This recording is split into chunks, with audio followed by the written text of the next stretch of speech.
One for all and all for one, the General Secretary of NATO, in an interview with a Norwegian TV station, recalled the alliance's motto. At the same time, he gave assurances that he is doing everything to prevent the conflict from spilling over into the rest of Europe. I am concerned that the war in Ukraine could get out of control and turn into a major war between NATO and Russia. NATO's most important mission is to prevent a full-scale war in Europe, and we are working on this every day.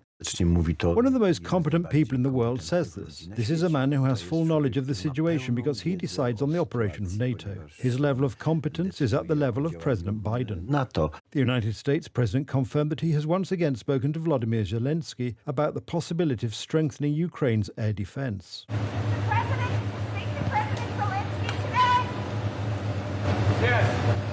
As always, the conversation with President Biden was concrete and fruitful. I thanked him for another military aid package. We discussed our further cooperation on air defense. We also talked about energy, reconstruction and financial matters. We are not stopping. We continue to fight for freedom.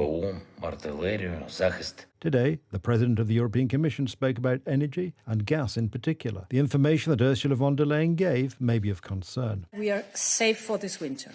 Russia's blackmail has failed. To adopt them swiftly, because preparing for the next winter, winter 23-24, starts now. I know from your data that despite the action that we have taken, we might still face a gap of up to 30 billion cubic meter of gas next year.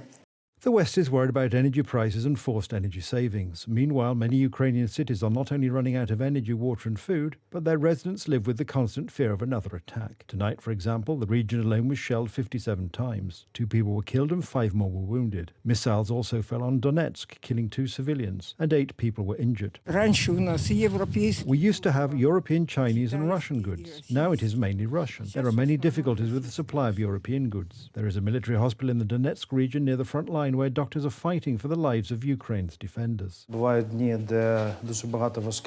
are days when there are many seriously wounded, 4 or 5 amputations at a time. Other days, there is no one for 2, 3 or 4 hours. No 2 days are the same. Of course, there are difficult moments, especially when our own attack. Then we work for 5, 6 or even 7 hours without a break.